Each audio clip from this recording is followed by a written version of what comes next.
Tardes ya. Vamos a iniciar con el tema número 11, ¿sí? de este módulo, del número 1, de Cristología 1. Este tema se llama la humanidad de Cristo. Ahora, hasta aquí, hermanos, hemos tocado ya partes básicas, es decir, hemos visto 10 temas, ¿verdad? Si hoy es el 11, pues las cuentas me salieron bien. Hemos visto ya partes que son básicas, partes que son esenciales acerca de la humanidad de Cristo. En un principio del módulo tocamos eso, recordarán. Si van a sus notas, verán que hablamos ya acerca de Jesucristo, verdadero hombre, por ejemplo. Pero ahorita vamos a entrar en algunos detalles, vamos a ir profundizando un poco más, ¿sí? Entendiendo que necesitamos una cimentación amplia y muy fuerte, ¿verdad? Cimientos muy sólidos para ir cubriendo más acerca de este tema. Entonces, esto no quiere decir que ya esto va a ser lo último que veamos con respecto a la humanidad de Cristo, porque hay muchas más cosas. Todo esto es básico, ¿sí? El propósito entonces que tenemos hoy es que ubiquemos nosotros argumentos muy sencillos, pero muy claros, bien identificados en las Escrituras. ¿Sí? Que tengamos, esto evidentemente implica, me tengo que aplicar, tengo que estudiar, tengo que revisar mis notas, tendré que, a lo mejor algunos tienen la costumbre, yo al menos la tengo y creo que es buena, de en mi Biblia personal ir haciendo algunas anotaciones por ahí, en fin, no cada quien tendrá sus métodos, pero tener bien identificados esos textos básicos, ¿verdad? Esos argumentos básicos con respecto a la humanidad de Cristo. Y todo esto nos va a ayudar a procesar de una mejor manera nuestra fe y poder explicarla con una mayor claridad, con una mayor seguridad, ¿sí? Es decir, cuando hablemos de nuestra fe, cuando compartamos de Cristo, que seamos seguros. Porque luego es titubeante, y cuando alguien que le estamos compartiendo ve que nuestra fe es titubeante, dice, no. ¿Sí? Entonces, vamos, no solamente es tener claridad y tener seguridad, pero tener precisión en las Escrituras con respecto a este tema. Entonces, con la ayuda del Señor, pues en el siguiente módulo, ¿verdad? Cuando lleguemos a Cristología 2, pues vamos a ir todavía más profundos con respecto a la humanidad de Cristo, pero por ahora solamente vamos a tratar aspectos esenciales. ¿Está bien? Entonces, la enseñanza, eso es lo que quiere decir doctrina, la doctrina de la humanidad de Cristo es tan importante como la doctrina de su divinidad. Jesús tenía que ser hombre si iba a representar a la humanidad caída. La primera carta del apóstol Juan fue escrita precisamente para disipar el error doctrinal que niega la verdadera humanidad de Cristo. ¿Qué es lo que nos dice? En primera de Juan 4:2 se lee así, en la Biblia textual: en esto conoced el Espíritu de Dios. Fíjense, vean esa declaración. En esto conoced el Espíritu de Dios. Todo espíritu que confiesa que Jesucristo ha venido en carne, procede de Dios. Cuando dice todo espíritu, pues se está refiriendo a un maestro, se está refiriendo a un predicador. ¿Estamos aquí? Entonces, vean qué importante es esto, porque están esos dos aspectos, ¿verdad? La humanidad y la divinidad. Ahí es en donde subyace o donde está eso que hemos comentado, que algunos luego dicen, ¿qué es eso? Ay, pero no preguntan, ¿verdad? Después, lo que es la unión hipostática. Ay, ¿qué es eso? Ay, no sé, no voy a poder dormir, ¿no? Es eso, son esas dos naturalezas coexistiendo, ¿sí?, en una persona. Entonces, esto es necesario tener en claro. Aunque la doctrina de la humanidad de Cristo es menos controvertida que la de su divinidad, ahorita voy a tocar, vamos a ver un pantallazo histórico, ¿sí? Ha habido varias antiguas herejías y teorías más modernas que niegan o disminuyen su humanidad, ¿sí? Es decir, el hecho, ¿qué es lo que ha venido y qué es lo que ha traído luego mucho de este conflicto, ¿no? Porque dicen, ok, sí fue hombre, pero no me queda claro. Este es un tema histórico, porque en un principio se decía no era hombre. Es decir, fíjense, dentro de la misma iglesia, bueno, aquí es en donde quiero hacer un paréntesis, porque si no me voy a estar así. Quiero que vayamos con un pensamiento ordenado. Ustedes recordarán, por ejemplo, cuando el apóstol Pablo se despide de los, por allá en Hechos 20, si no mal recuerdo, se despide de los pastores, de los líderes, del circuito de iglesias de Éfeso, ¿no? O sea, no nada más de la ciudad, pero de los alrededores, de distintos puntos de por ahí de Éfeso, ¿se acuerdan? ¿Sí o no? Entonces que llega él y les dice, pues ya es la última vez que me ven, no nos vamos a ver más. Y ellos, ¿cómo? O sea, ya Pablo sabía eso, ¿verdad? Y les dice, bueno, pues ya. Dice, pero cuiden a la iglesia, cuiden a las ovejas, son del Señor, Él las compró con su propia sangre. O sea, les da unos consejos pastorales impresionantes que el día de hoy retumban o retiemblan o rezumban como quiera, ¿verdad? Pero son muy fuertes. Y después él hace un comentario muy, muy, muy triste. Pero dice, yo sé que después de mi partida, o sea, yo sé que después de que me vaya, van a entrar, o sea, de en medio de ustedes, o sea, no van a venir de fuera, de en medio de ustedes se van a levantar con cosas muy feas, con herejías, ¿sí? Como lobos rapaces, y van a arrastrar tras de ustedes discípulos. O sea, no está diciendo, van a venir de no sé qué, ¿verdad? Y les van a estar diciendo cosas. No, de entre ustedes.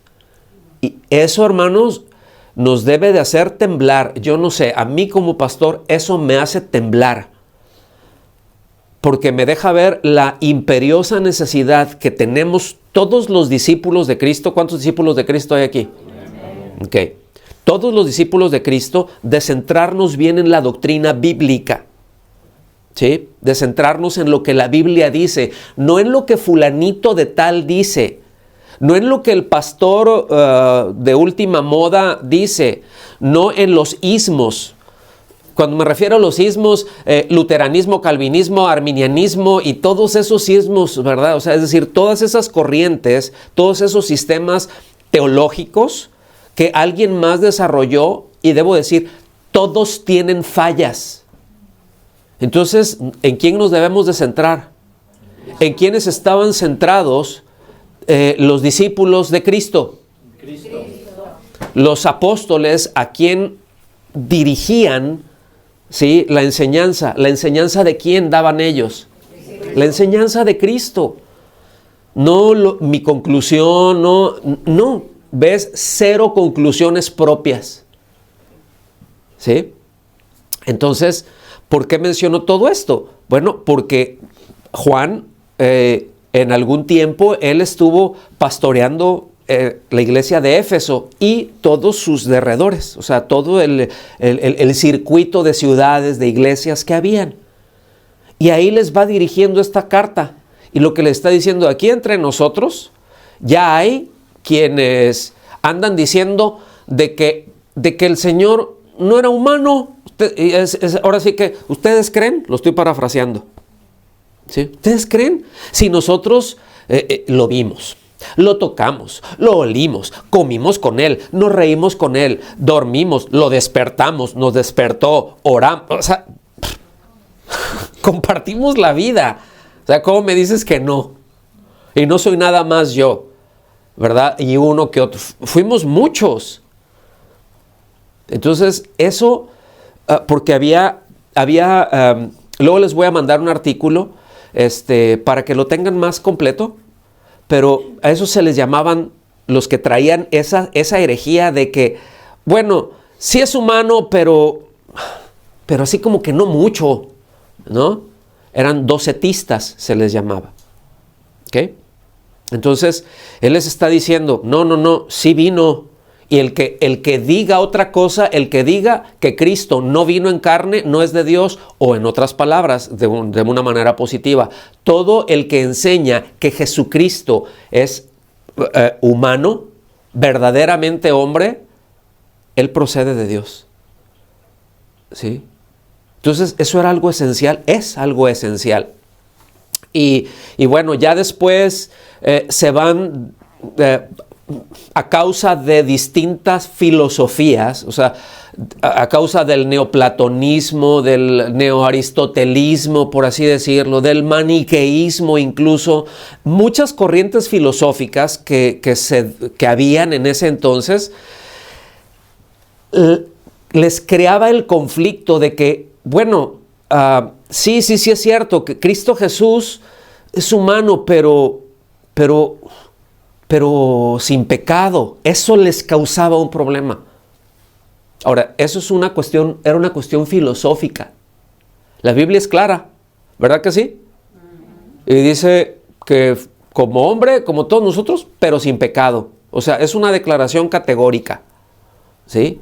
Pero otros decían, bueno, no, pero ¿cómo se hará eso? Eso ya es filosofía. Y desarrollaron ideas que se metieron en la iglesia en fibras, unas más gruesecitas, otras más delgaditas, pero hasta la fecha hay quienes mantienen que Jesús no podía ser humano si no pecaba. O sea, el humano tiene que pecar, porque la carne, decían, intrínsecamente es mala. Bueno, hay una conciencia y hay algo de verdad en ello, ¿sí o no? O sea, es la naturaleza caída. El asunto es que él no tenía una naturaleza caída. O sea, ¿cómo te explico? Y decían, no, ¿verdad? Entonces mantienen eso y eso los lleva a una conclusión equivocada. ¿Sí? Yo espero que haya quedado claro. Entonces, fíjense bien, la importancia de la humanidad de Jesús no se puede subestimar, es decir, de la humanidad, la humanidad de Cristo, no podemos estimarla menos que la divina, por ejemplo, ¿verdad? ¿Por qué? Porque el asunto de la encarnación, feliz Navidad, ¿sí? El asunto de la encarnación es un tema soterológico. ¿Qué quiere decir? Que tiene que ver directamente con nuestra salvación. Eso es soterología. ¿Okay? Ya veremos también de eso. Eso es parte de la sistemática, ¿sí?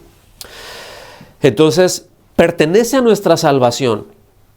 Y esto es clave, ¿sí? Seguimos avanzando entonces. Aquí está el asunto, porque existe el problema humano y es esa brecha entre Dios y nosotros los hombres. ¿Sí están de acuerdo que hay un gap ahí, una brecha impresionante? ¿Sí o no? ¿Verdad? La brecha es tan grande que la razón humana no puede conocer a Dios sin la ayuda de Dios. Así de sencillo. Es decir, nadie puede conocer a Dios si Dios no lo ayuda a conocerle. En otras palabras, para que la humanidad pueda conocer a Dios, Dios tiene que tomar la iniciativa. Así que vino y habitó entre nosotros. Emmanuel, Dios con nosotros. ¿Sí? Y evidentemente hubo muchos profetas, tenemos todo el Antiguo Testamento, o sea, es decir, ahí está la palabra de Dios, ¿verdad? Y tenemos profecía tras profecía tras profecía, no sé cuándo, no recuerdo cuántas son, pues son más de 300. ¿Sí? Solamente con respecto al Mesías. Y bueno, todo eso está muy bien, pero también ya en Hebreos vemos algo diferente, ¿verdad? Más completo. Donde ya nos dice en Hebreos desde el capítulo 1, sí, ok, ya tenemos, lo estoy parafraseando, ya tenemos todo el Antiguo Testamento, nos han hablado muchos profetas, o Dios nos ha hablado utilizando a muchos profetas y muchas maneras en distintos tiempos. En un tiempo habló de una forma, por ejemplo, en algún tiempo estuvo hablando acerca de la salvación que es en Cristo, usando la figura de un arca. Sí. O sea, al menos hubo 120 años de predicación de Cristo con un mensajero, ¿verdad? ¿Quién era ese mensajero? Noé. ¿Verdad? Noé. Entonces, pues construyendo el arca, y al menos esa generación tuvo 120 años de predicación y Dios utilizó esa figura, pero ya después ya no, utilizó otras, y después utilizó otra, y después utiliza una, ¿verdad? El hijo de David, ya el reino. Utiliza otra figura y utiliza a David, a profetas del tiempo de David, posterior, y así, viene de distintas maneras. Dice, pero hoy nos ha hablado por hijo. O sea, no por el hijo, dices, nos ha hablado por hijo. Eso es lo que es textualmente, ¿sí? Nos ha hablado por hijo. Entonces, evidentemente podemos decirlo en nuestro vocabulario, nos ha hablado por el Hijo, porque sabemos quién es Él, ¿verdad? Ya lo tenemos claro. ¿Sí lo tenemos claro? La segunda persona de la divinidad. ¿Ok? Entonces, dice, Él es la imagen de Dios. O sea, en Él está toda la revelación. Qué bueno que tenemos todo el Antiguo Testamento, todo eso, pero ya está Él, y Él nos reveló a Dios. La semana pasada vimos esto, ¿no? Nadie conoce al Padre sino el Hijo, y nadie conoce al Hijo sino el Padre, y a quien Él se lo quiera revelar. O sea, es la iniciativa de Dios. ¿Estamos bien hasta ahí? Entonces, por el otro lado, también hay una brecha espiritual, hay una brecha moral, ¿verdad? Que fue creada por el pecado del hombre, por esa voluntad libre, ¿sí? Es decir, no que el pecado es voluntad libre, no, pero al tener la libertad de decidir, el hombre decidió hacer a un lado lo que Dios dijo, y bueno, entró el pecado y causó la paga del pecado, o la remuneración del pecado, ¿es qué cosa? Separación de la vida. Entonces ahí está esa brecha, y bueno, ningún ser humano, mediante su propio esfuerzo moral, nunca va a poder contrarrestar su pecado para elevarse al nivel de Dios. En Isaías yo les recuerdo esto, ¿verdad? Isaías dice, mira, tus mejores obras de justicia son como trapo de inmundicia para mí. O sea, no hay nada que puedas hacer.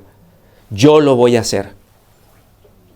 Entonces es Él viniendo a nosotros a salvarnos. Es Él tomando la iniciativa. Es Él el que se acerca. Y eso, hermanos, yo no sé ustedes, pero ese entendimiento debe de llevarnos con un nivel de devoción y de entrega cada vez más profunda a Cristo, de tener esta conciencia de, sí me salvó, así, ¿y qué es? No, pues yo repetí una oración. No. Veamos todo esto, todo lo que implica la humanidad de Jesús. ¿Vamos bien? Seguimos entonces. Si Jesús no era un hombre real, entonces su muerte en la cruz fue una ilusión. Algunos antiguamente lo llegaron a manejar eso, fíjense, qué cosas, ¿no? Ahora sí uno dice, ay no, pero ¿a poco hubo alguien que pensaba que eso era ficticio? ¿Sí? Y lo llegaron a enseñar dentro de la iglesia. Era una emanación, ¿verdad? No fue algo parecido a, pero no era él, porque pues cómo iba a ser carne si la carne es mala. Están los docetistas. Entonces empiezan a entrar y de repente pues algún brother o cousin, ¿verdad? A lo mejor le dice, oye, pues sí tiene lógica eso que me estás diciendo, es una buena conclusión, tiene mucho sentido. Y se empiezan a desviar por argumentos filosóficos. ¿Sí? Entonces, no, él tenía que ser real para morir en lugar de la humanidad. Para morir por la humanidad, eso es morir en lugar de los hombres. ¿Por cuántos hombres murió Cristo, hermanos? Por todos, no por unos cuantos. Cristo murió por todos, ¿sí? No por unos cuantos. No es una expiación limitada, es ilimitado para todo aquel que cree. Entonces, las Escrituras enseñan la humanidad verdadera de Jesús. Eso es lo que vemos, ¿verdad? Y lo podemos ver en todo en los evangelios. Nos hablan una y otra y otra y otra, y después en las epístolas, ¿verdad? Básicamente o mayormente de Juan y de Pedro, que fueron testigos que estuvieron con él, aunque también el apóstol Pablo escribió acerca de eso, ¿sí? Entonces, no obstante, muestran que no carecen, ¿verdad? O muestran, perdón, que no poseía el pecado del hombre. Muestran que no tenía la naturaleza caída, como vimos hace un momento. Y en 1 de Juan 3:5 se lee así: ustedes saben que Cristo se manifestó a fin de quitar los pecados, y en Él no hay pecado. O sea, el pecado en Él es inexistente, eso es lo que quiere decir. O sea, esa sería una buena lectura alternativa, ¿sí? Y en Él el pecado es inexistente. Entonces, ¿para qué vino? ¿Para qué se manifestó? ¿Para qué vino? Para quitar el pecado. Para quitar. Ahora, ¿ustedes se recuerdan quién fue cuando lo vio que dijo, este es el Cordero de Dios? Juan. Ahora, fue Juan el Bautista. Pero entonces, ¿y cómo dijo Juan que cubre el pecado? No, que quita. ¿Qué diferencia hay entre cubrir y quitar?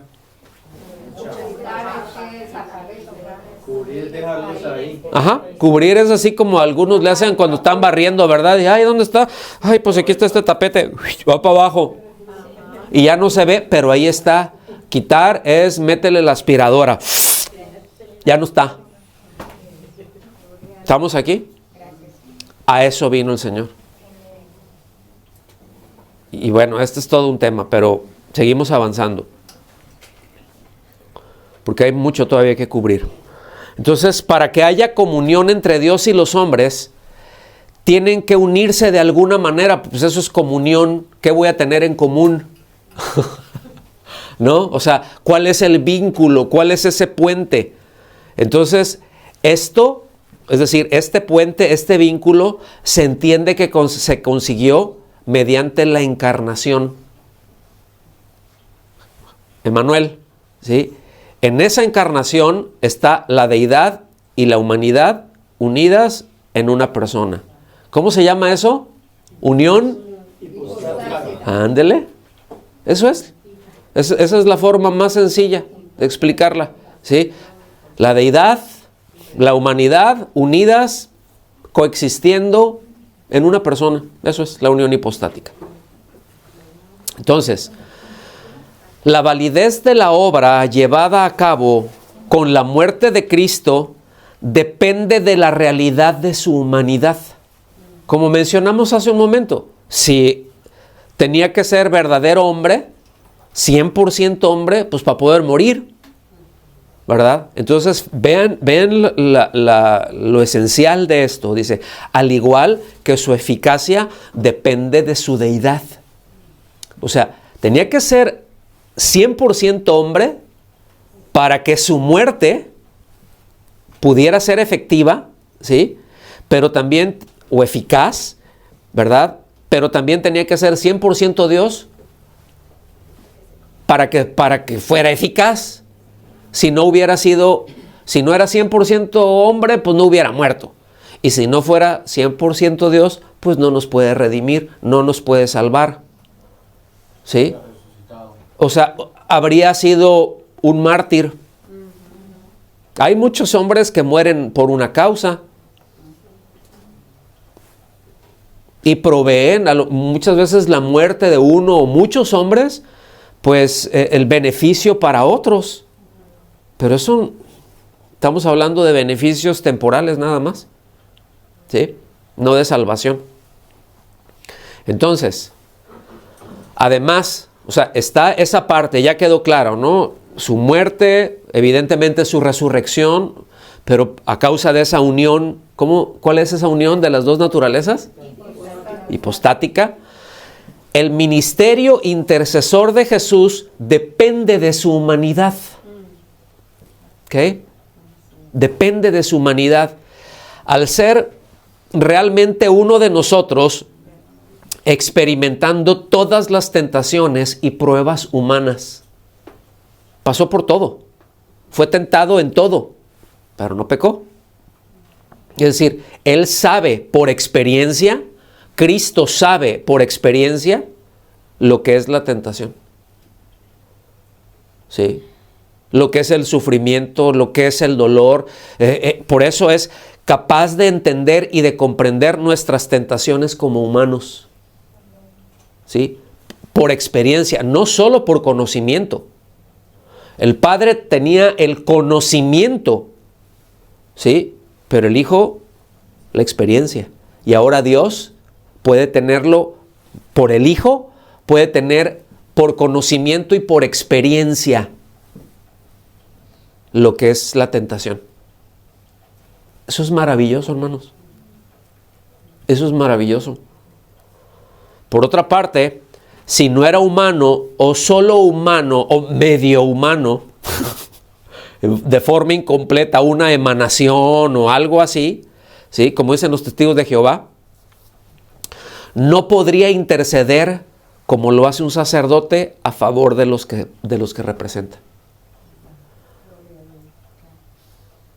O sea, ¿cómo voy a interceder a favor de estos si no soy iguales a estos? Necesito ser igual a ellos, sin pecado, pero necesito ser igual, como humano, igual que ellos, ¿sí? Para poder presentarme e interceder, es decir, ponerme a favor entre. Eso es interceder. Es ponerse a favor de alguien entre alguien. Entonces es intercedo, conecto a estos con Él, ¿sí? Por eso, en Hebreos 14 y 15, lo tienen ahí en la lámina, en la Nueva Versión Internacional, se lee así. Por lo tanto, ya que en Jesús, el Hijo de Dios, tenemos un gran sumo sacerdote que ha atravesado los cielos. Qué impresionante, ¿no? O sea, esto nos habla como hombre, murió, resucitó y está en los cielos. Dice, aferrémonos a la fe que profesamos. O sea, hemos puesto nuestra confianza en Él, agarrémonos de ahí. Ahora, ¿por qué? Fíjense la razón, porque no tenemos un sumo sacerdote incapaz de compadecerse de nuestras debilidades, sino uno que ha sido tentado en todo de la misma manera que nosotros, aunque sin pecado. ¿No le dan gracias a Dios por eso? Es maravilloso. Ahora, vamos a ver algunos aspectos de su humanidad, ¿sí? No vamos a hablar acerca de una personalidad pues, que la tuvo, pero nos centramos más en su humanidad. ¿Cuáles son algunas de estas cosas? Número 1, bueno, nació de una virgen, ¿sí? Nació de una virgen. Y aquí, fíjense que el nacimiento virginal es una doctrina esencial, es decir, es una doctrina de primer orden en la Biblia. Es necesaria para que Cristo no tuviera pecado, ¿sí? Es decir, hay quienes también han presentado a Cristo que cuando nació, ¿verdad? Bueno, pues se crió ahí en una familia piadosa, una familia judía piadosa, y cuando fue al bautismo, el Espíritu Santo vino y lo poseyó. Y entonces hizo todo lo que hizo porque el Espíritu Santo estaba ahí, pero que a la hora de ir a la cruz lo abandonó. Y que por eso dijo, pues, ¿por qué me has abandonado? Todo eso es una herejía. ¿Sí? No. Él nació de una virgen. Si hubiera nacido de José, habría poseído naturaleza pecaminosa. Ahora, esto no quiere decir que porque el hombre transmite el pecado, ¿sí? Porque María, como ser humano, pues el hombre y la mujer están iguales. Aquí no es un asunto de si el hombre transmite el pecado o no, aquí es un tema de engendramiento, y ahorita vamos para allá. Hay mucha evidencia en los evangelios donde afirma el nacimiento virginal de Cristo, pero yo quiero que pongan atención en este siguiente párrafo, ¿sí? En Mateo, donde habla acerca del nacimiento, que es en Mateo 1, desde el versículo 2 hasta el versículo 15, hay una forma activa de los verbos. Necesito mencionar esto. Yo sé que esto puede sonar técnico, pero a fin de cuentas esto es una clase. Y es muy importante que nosotros vayamos, conforme vayamos pudiendo, ir entendiendo crecer más en el manejo del idioma y poder ubicar a la hora de que estamos leyendo, ¿verdad? Pues cómo está conjugado, porque si no andamos diciendo una cosa por otra, ¿verdad? Se nos cambian los significados, los sentidos que tiene. La conjugación es muy importante. Entonces, creo yo personalmente, yo estoy a favor de que crezcamos en el manejo. Miren, ya es que no hablo griego y pues está bien, no pasa nada, pero que por lo menos el español lo hablemos bien. Amén. Que lo hablemos bien y que entendamos lo que estamos leyendo.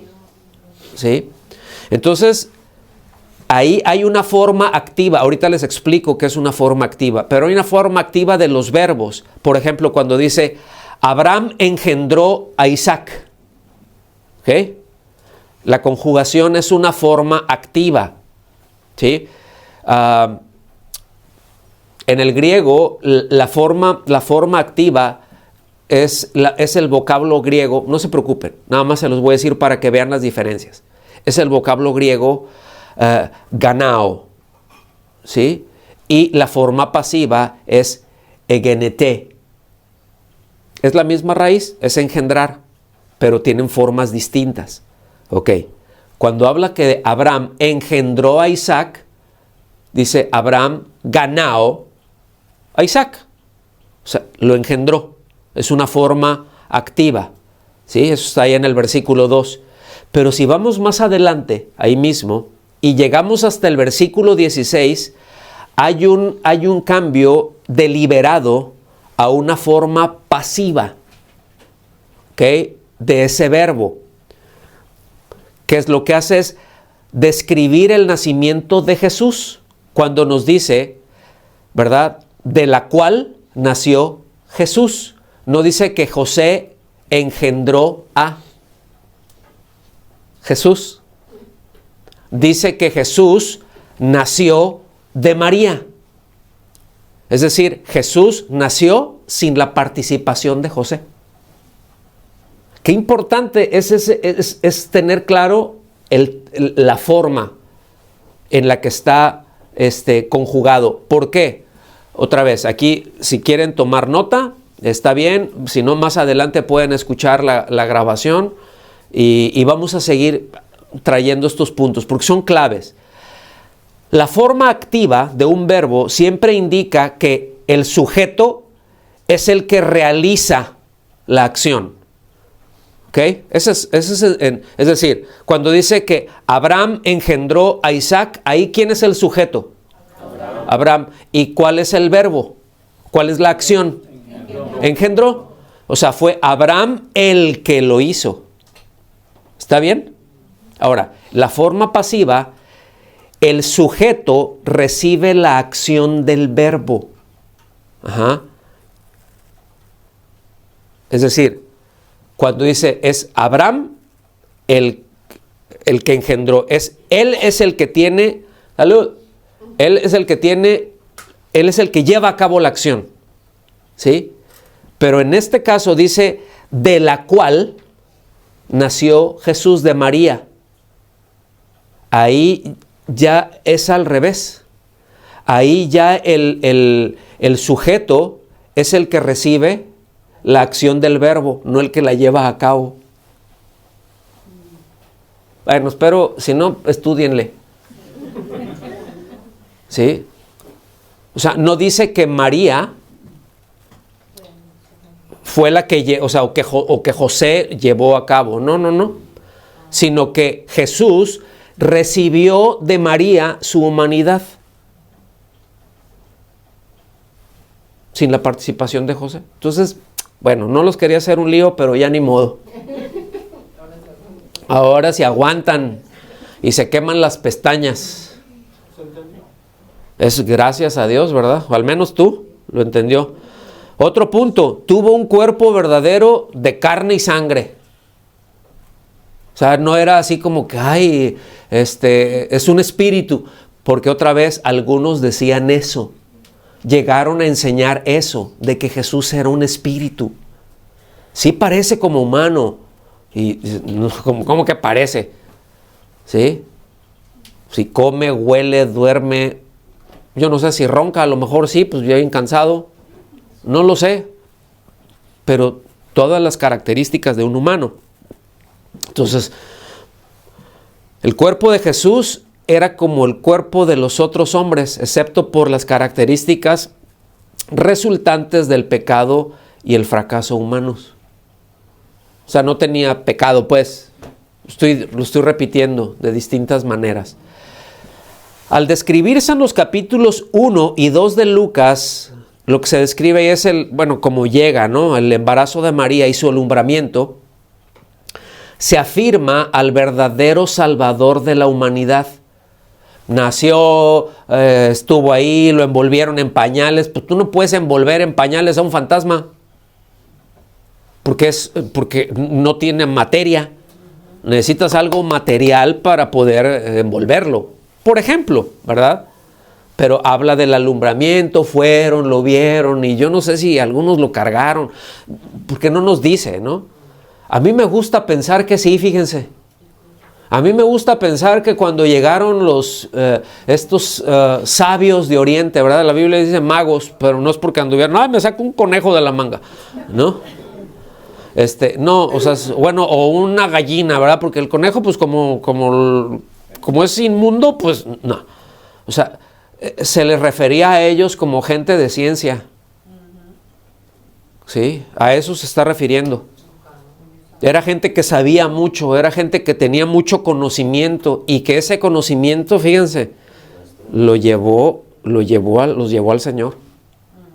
Si hubieran sido unos ignorantes, ahora Dios se mostró a ellos, Dios se los reveló. ¿Me están siguiendo? Pero estaba eso. Pero a mí me gusta pensar que cuando ellos llegaron, toda esa caravana de, no sé, porque luego dicen, uno iba en un caballo, ¿sí? Otro en un camello y otro en un elefante.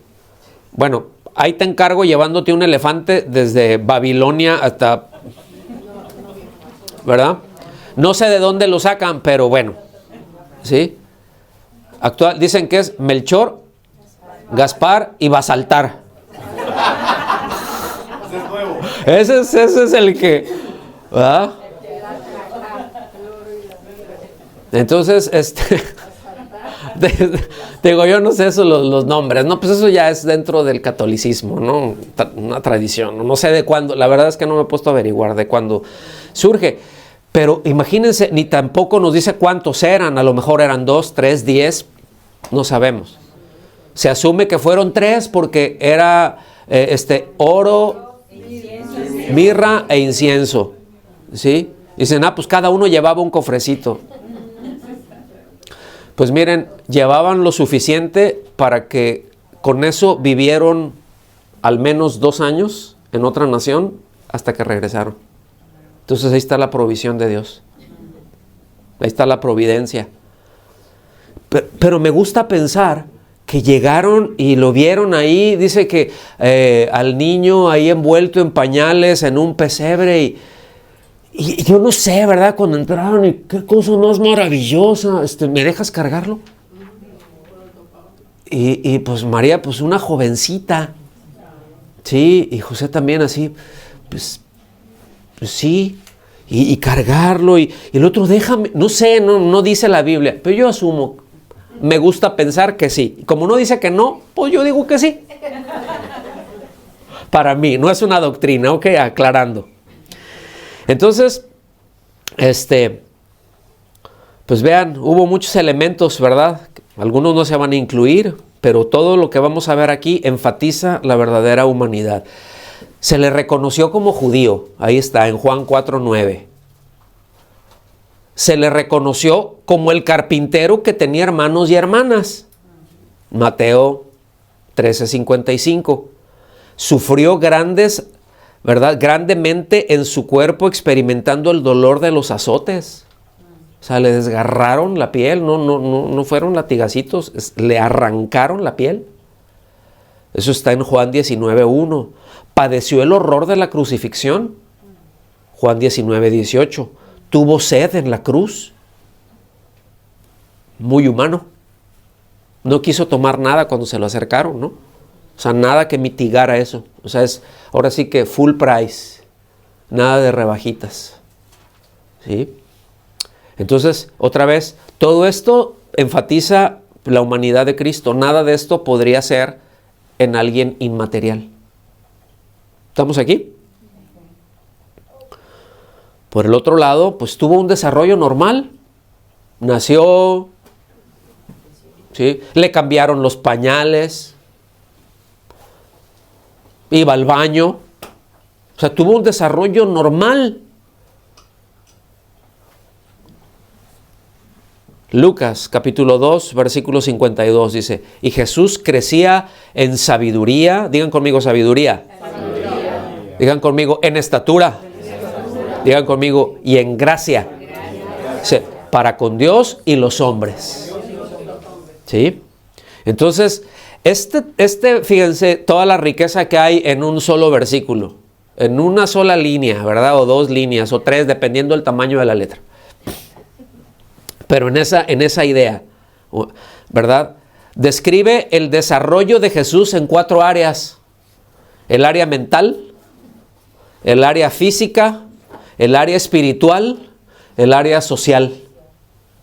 ¿Sí? Es decir, él continuó desarrollando su conocimiento de las cosas. Como hombre, fue aprendiendo. Le enseñaron a leer, le enseñaron a escribir. Como hombre fue aprendiendo, como Dios lo sabe todo, pero como hombre fue aprendiendo. ¿Sí? Pero también creció en su cuerpo físico, no se quedó como un bebecito. ¿Sí? Creció, salió barba. ¿Sí? No sé qué tan alto sería, pero estaba fuerte. ¿Sí me explico? O sea, desarrolló fuerza, porque el trabajo, además en aquel entonces no había TUF, hermanos. ¿Sí? Entonces era caminar, imagínense el trabajo, construir una casa, deténle acá, no había los... Toin, toin, toin, toin, toin. Listo, no, todo a mano. ¿Sí? Entonces, creció en su cuerpo físico, desarrolló su conciencia espiritual. Es decir, no hubo interacción con el pecado, pues nunca pecó.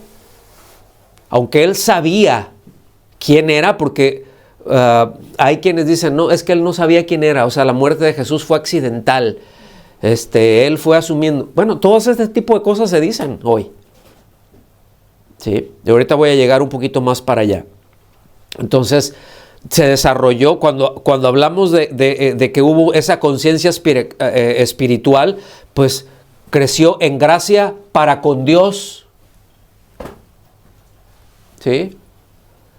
Pero también él desarrolló sus relaciones sociales y los hombres. Le caía bien a la gente.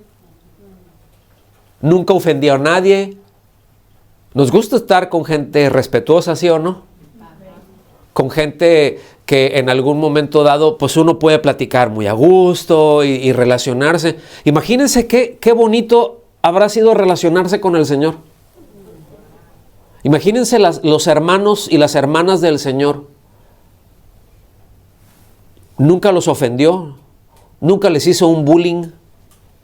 Nunca pudieron llegar y decirle, mamá, Jesús me dijo esto y nunca. Qué impresión, ¿no? O sea, qué hermano tan más maravilloso. Yo tengo hermanos que son muy lindos, y yo soy el más chico de casa, y ustedes conocieron a uno ya, y yo puedo testificar, yo tengo hermanos maravillosos, que me han amado siempre, pero también me surtían bien feo luego, por ser el más chico, hasta que crecí. Y hubo un punto en donde dices, ya me doy cuenta que no me lo puedo seguir surtiendo. Porque mi papá me dijo alguna vez, ¿sí? El valiente dura hasta que el cobarde quiere. Así que, ¿tamaño tienes ya, mijo? Y dije, bueno, ok. Pero bueno, ese es otro asunto. ¿Sí? Entonces su desarrollo en estas 4 áreas fue perfecto, completo, sin falla, ¿sí? Es decir, en cada etapa fue perfecto para esa etapa. O sea, todo fue bien. Otro aspecto, él tenía alma y espíritu humanos. Juan 12:27 dice, ahora mi alma se ha angustiado. ¿Y qué diré? Padre, sálvame de esta hora. Pero para esto ha llegado esta hora. ¿Se fijan? O sea, ¿ustedes se acuerdan hacia dónde iba aquí? ¿Qué es lo que iba a pasar? ¿Qué venía? La cruz. Entonces dice así como que, pues yo quisiera decir, sálvame de esto, líbrame de esto. Pero no, para esto he venido. Y ya es el tiempo, es a lo que se está refiriendo. ¿Sí? Ya es el tiempo. Entonces, pues él fue un ser humano completo, como mencionamos, compuesto de esa parte material que ya vimos, donde le dolió como su cuerpo, pero también de esta parte inmaterial. Por eso la Biblia nos enseña que tenía conciencia de que iba a cargar con el pecado del mundo. Y esa perspectiva es abrumadora. Porque fíjense, cuando nosotros, en lo personal, llegamos a tener conciencia de nuestro pecado, ¿cuántos les ha pasado eso?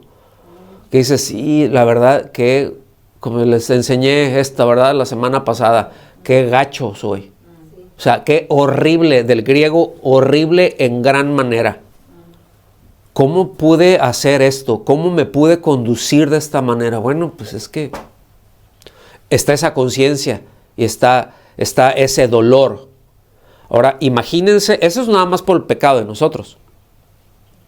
Ahora imagínense por todo el pecado de la humanidad. Él, como Dios, sabía lo que eso pesaba. Como hombre se enteró en la cruz. ¿Sí me explico? Pero tenía esa conciencia. No en vano dice que sudó como gotas de sangre. O sea, la tensión. Si luego nosotros aquí les decimos, hermanos, vamos a tener examen. Y empieza, ¿no? Ay, ya está. Llegan acá y entran y salen al baño. Entran y salen. No sabes si sea no sé si sean el té o qué, pero para algo les agarra un corredero. ¿Sí? Entonces, Juan 11:33 se lee así.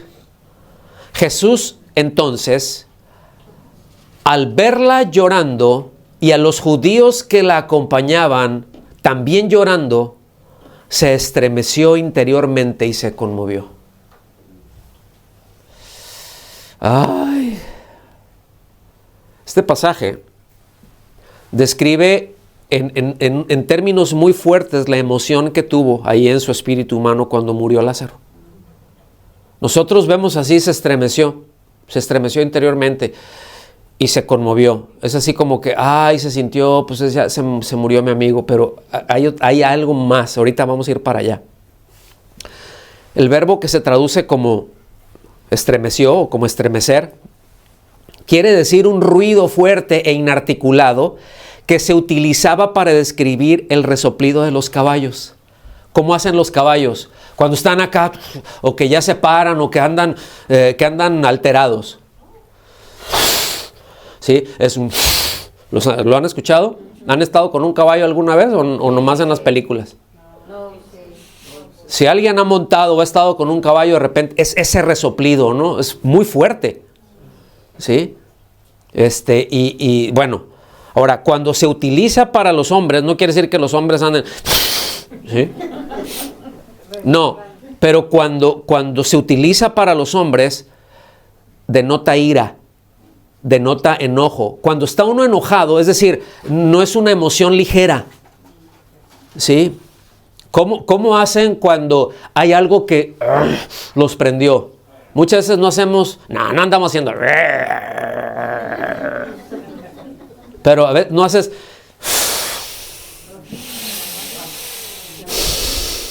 ¿O nomás yo? Nomás yo, seguramente. Todos son unas peritas en dulce. ¿Cómo no? ¿Sí? A veces, fíjense, hay situaciones que pues, Rocío está por allá, ni me está viendo, y a veces, ¿qué traes? ¿Qué pasó? No, pero ella ya sabe que tuvo una emoción fuerte. Porque está, no sé, les digo, al menos yo, eso es esa parte, ¿no?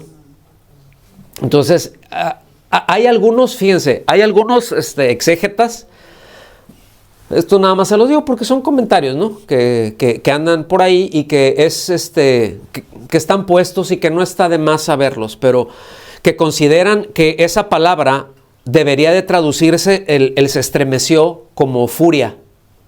O sea, se enfureció. Dicen, ¿no? También, el sentido lo tiene. Pero, si es así, es decir, si se utiliza eso de furia, debe entonces de entenderse por el contexto que esa furia era contra la muerte. ¿Se acuerdan que le dijeron en algún momento oye, pues, se va a morir, que están bien enfermo, que vayas? El Señor les dijo, el Señor sabía que se iba a morir. Y cuando llegó, no fue la hermana de Lázaro que se acercó, ¿quién fue? Fue una de las hermanas de Lázaro, ¿verdad? Y le dice, si hubieras estado aquí. ¿Sí? O sea, fue un, vamos a decirlo, un reclamo natural. ¿Sí? O sea, no es, ¿por qué no estuviste? No. O sea, es, si hubieras estado aquí. ¿Sí? Y todo esto es Entonces tiene ese sentido. No sé, ya se los actué.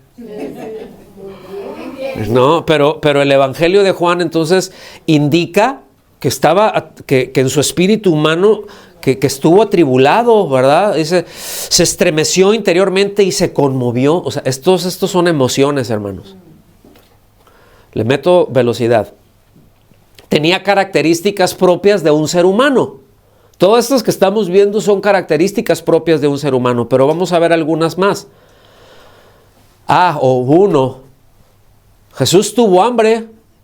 Nos dice que tuvo un hambre y estaba feroz el hambre. 40 días de ayuno. Fue algo sobrenatural. ¿Sí? Ahí en Mateo 4:2. Nos habla que cuando iba con sus discípulos de camino a Samaria, se detuvo a descansar. O sea, se cansó pues. ¿Sí? Y que le dio sed. Yo no sé si en medio del calor, ¿no? Pero ya sencillamente la caminada, ¿no? El sudar, pues hay un nivel de deshidratación, pues se cansó. Un espíritu no se cansa, Es más, un espíritu no respira. No tiene necesidades físicas. Eso está en Juan 4, del 6 al 7. Experimentó emociones humanas, lloró la muerte de su amigo Lázaro, lo vemos ahí en Juan 11, 34 y 35. Sintió compasión de las personas porque no tenían líderes capaces, dice que los veía como ovejas sin pastor. O sea, que veía a la gente, dice, ¿quién los guía a ellos? O sea, ahora sí que hay ciegos guiando a otros ciegos. ¿Sí? Mateo 9:36 nos habla de que experimentó pena y se lamentó por la ciudad de Jerusalén, allá en Mateo 23:37 y Lucas 19:41.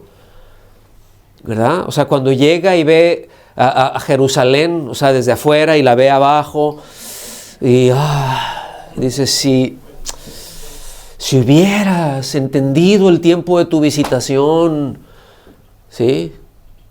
O sea, se lamentó. Son emociones humanas, ¿sí o no? Tuvo nombres humanos. ¿Sí? Se le llamó hijo de David para indicar que era descendiente del rey David. También se le llamó Jesús, ¿verdad? Y es equivalente a Josué en el Antiguo Testamento, que significa Dios salva. O sea, el Salvador. A él se le refirió como un varón. ¿Sí? Pablo señala ahí en Hechos 17:31 que en el futuro el mundo será juzgado por un varón, o sea, por el Señor. Entonces, todas estas, repito, son características humanas. Nos vamos para el final.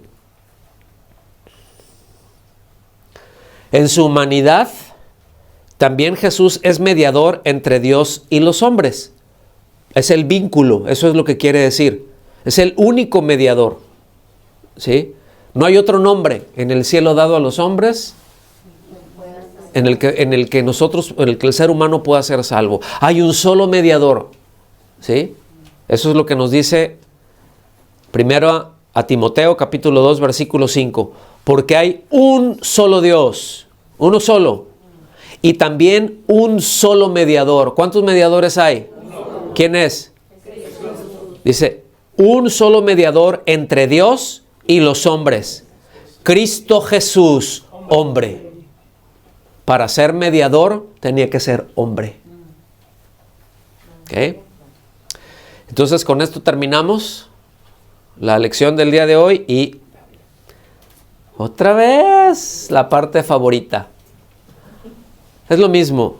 Vayan por favor a los textos que vimos, transcríbanlos, vayan a los pasajes paralelos. Si tienen alguna Biblia de estudio, utilicen la Biblia de papel, utilícenla. Hagan notas, hagan preguntas, ¿verdad? No entendí esto, hagan las preguntas, no se queden con dudas.